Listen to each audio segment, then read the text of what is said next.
अस्सलाम वालेकुम एवरीवन, कैसे हैं आप सब। उम्मीद करती हूँ आप सब खैरियत से होंगे। आज हम मोरे मशीन के बारे में पढ़ेंगे और नेक्स्ट लेक्चर में हम मेले मशीन के बारे में पढ़ेंगे। तो मोरे मशीन हमारे पास क्या होती है, हम इसकी तरफ चलते हैं। तो मोरे मशीन हमारे पास क्या है, इसमें हमारे पास 5 चीज़ें आती हैं। कौन कौन सी आती हैं हमारे पास? एक्चुअली ना ये क्या है, हमारे पास जैसे FA था, फाइनाइट ऑटोमेटा, हमने उसके आगे से इसको किया हुआ है। हमारे पास आगे मोरे मशीन और मेले मशीन आ जाती है। It is just like FA, ठीक है, कह सकते हैं कि कज़न है FA के, ठीक है।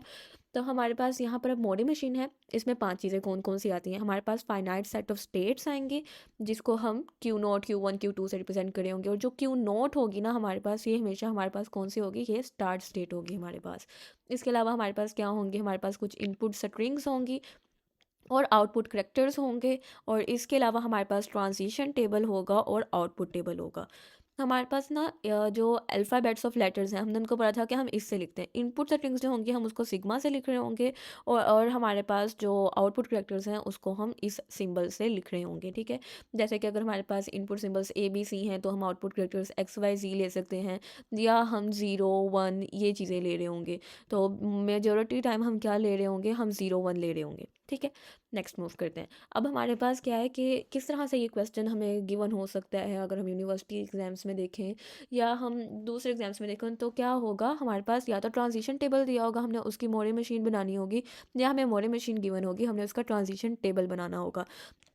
अच्छा, अब मोडे मशीन जो है ना, इसमें क्या होता है, हमारे पास जो ये स्टेट है इसी के अंदर उसकी आउटपुट भी लिखी होती है, ठीक है। हमारे पास जो प्रीवियस हमने FAs देखे थे उसमें कोई भी आउटपुट नहीं थी, लेकिन जो हमारे पास फाइनाइट ऑटोमेटा विद आउटपुट है उसमें हमारे पास मोरे मशीन और मेले मशीन आ जाती है। उसमें हमारे पास आउटपुट का डिफरेंस होता है। इसमें हमारे पास स्टेट के अंदर लिखी हुई है ना आउटपुट, जब मेले मशीन पढ़ेंगे तो उसमें हमारे पास इधर लिखी होगी आउटपुट, ठीक है, A के साथ आगे स्लैश डाल के उसके साथ आउटपुट लिखी होगी।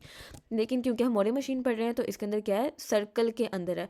इसको और याद रखने का तरीका ये है कि जैसे कि मोरे में क्या होता है, डबल MOORE होता है ना, ये देखो।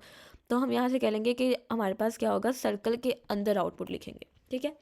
यहाँ पर हमारे पास डायग्राम गिवन है, हमने इसका टेबल बनाना है। हमने टेबल में क्या चीज़ें मेंशन करनी है, हमने ओल्ड स्टेट मेंशन करनी है। और हमारे पास ये देखो, ये ट्रांजिशन टेबल है, उसके साथ हमने आउटपुट टेबल ऐड कर देना है। ट्रांजिशन टेबल में हमारे पास यही था ना, हम ओल्ड स्टेट लिखते थे और बताते थे कि आफ्टर इनपुट A हम कहाँ पर गए हैं और आफ्टर इनपुट B हम कौन सी स्टेट पे गए हैं, वो लिखते होते थे। और यहाँ पर हमने मजीद एक चीज़ ऐड करनी है, डेट इज़ आउटपुट, ठीक है।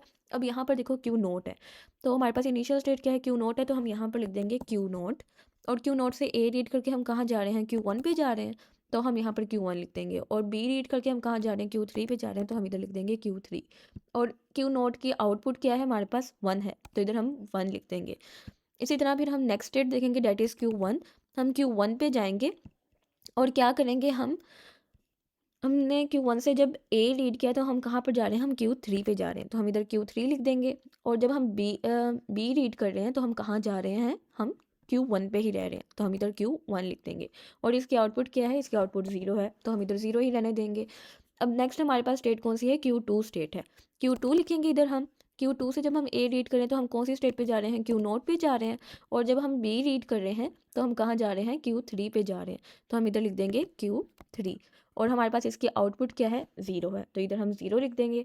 इसी तरह फिर हम क्या देखेंगे, हम Q3 पे, क्योंकि हमारी लास्ट स्टेट Q3 रह गई है ना, तो हम Q3 पे लिख देंगे। अब Q3 से जब A रीड किया तो हमारी कौन सी स्टेट आ रही है, Q3 आ रही है। और जब हमने B रीड किया तो हमारे पास कौन सी स्टेट आ रही है, Q2। और इसकी आउटपुट क्या है, इसके साथ 1 दिया हुआ है, तो हम इधर 1 लिख देंगे। ये हमारे पास टेबल क्रिएट हो गया इस तरह से।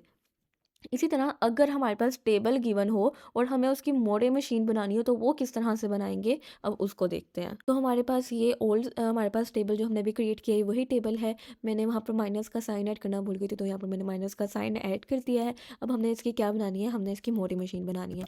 तो मोड़े मशीन के लिए सबसे पहले हम एक ट्रांजिशन स्टेट बनाएंगे। हम इसको कह देंगे Q नोट। और हमें पता है कि हमने इसके साथ आउटपुट देनी होती है, तो इसके आउटपुट क्या है, 1 है, तो हमने इसकी आउटपुट लिख दी। और ये हमें इनिशियल स्टेट का कैसे पता चलेगा, हम इसके साथ एक एरो लगा देंगे। एरो लगा दिया, ये इससे इनिशियल स्टेट बन गई है। अच्छा, अब Q नॉट रीड करके हमारे पास कहाँ जा रहा है, ये Q1 पे जा रहा है, तो हम इधर एक स्टेट बना देंगे Q1 की। और हमारे पास इधर मैं लिख देती हूँ Q1। अब Q1 जब हम लिख रहे हैं तो हमें पता है उसकी आउटपुट भी साथ लिखनी है, तो इसके आउटपुट क्या गिवन है, 0 गिवन है, तो हम इधर 0 लिख देंगे। अब ये क्या रीड करके जा रहा था, ए रीड करके जा रहा था, तो मैं यहाँ पर एज बना दूंगी कि इसने ए रीड किया है और Q1 पे चला गया। अब Q0 से Q3 पे जा रहा है बी रीड करके, तो यहाँ पर एक और स्टेट की ज़रूरत है, तो इधर मैंने एक और स्टेट बना दिया और इधर लिख दिया है मैंने Q3 की आउटपुट क्या है 1 है, तो मैं इधर 1 लिख दूंगी और यहाँ से इनको कंबाइन कर दूंगी एक एज के साथ, और इधर हम लिख देंगे कि ये हमने बी रीड किया है। इसी तरह देन हमने Q1 को देखना है, Q1 से ए रीड करके कहाँ जा रहा है, Q3 पे जा रहा है, तो हम इधर कर देंगे ए रीड करके जा रहा है Q1 पे, तो हमने यहाँ पर ए लिख दिया। और जब बी रीड कर रहा है तो वो कौन से स्टेट पे जा रहा है, Q1 पे ही जा रहा है, मतलब कि सेल्फ लूप है, तो हम इधर सेल्फ लूप बना देंगे और हम इधर लिख देंगे बी। ठीक है, देन हमारे पास Q2 आ रहा है। Q2 हमने भी स्टेट क्रिएट नहीं किए, तो हम यहाँ पर न्यू स्टेट क्रिएट कर देंगे और हम इधर लिख देंगे Q2, और Q2 के साथ हम क्या लिखेंगे, उसके आउटपुट लिखेंगे, इधर 0 आ जाएगा। देन हम क्या करेंगे, हम इसको कंबाइन कर देंगे। एक ए जब रीड किया तो वो कहाँ पर जा रहा है, Q0 पे जा रहा है, तो हम इधर Q0 के साथ अटैच कर देंगे इसको, और इधर हम लिख देंगे कि इसने ए रीड किया है। इसी तरह जब हम Q2 से B रीड कर रहे हैं तो हम कहाँ जा रहे हैं, Q3 पे जा रहे हैं, तो हमने यहाँ पर Q3 के साथ इसको कंबाइन कर देना है और हमने कह देना है कि इसने B रीड किया है। अब हमारे पास कौन सी स्टेट रह गई है, Q3 रह गई है। Q3 से जब A रीड कर रहा है तो कौन सी स्टेट पे आ रहा है, अगेन लूप चल रही है, तो हम इधर लूप बना देंगे और हम कह देंगे कि यहाँ से इसने क्या रीड किया है, A रीड किया है।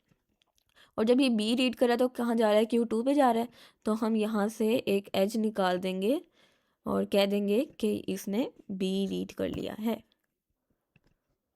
अब देखो यहाँ पर हमारे पास हर स्टेट से 2 एजेस निकल रहे हैं। देखो यहाँ से Q0 से कितने एजेस निकल रहे हैं, ए और बी। Q1 से भी 2 निकल रहे हैं, Q3 से भी 2 निकल रहे हैं और Q2 से भी 2 निकल रहे हैं, तो मतलब कि हमारी डायग्राम जो है वो बिल्कुल सही बनी है। तो ये हमारा आज तक का लेक्चर था। हमने मोरे मशीन बनाना सीखी है, टेबल से डायग्राम भी बनाना सीख लिया, और डायग्राम अगर गिवन हो तो उससे टेबल भी बनाना सीख लिया। नेक्स्ट लेक्चर में हम स्ट्रिंग रीड करना सीखेंगे। तब तक के लिए अल्लाह हाफिज़।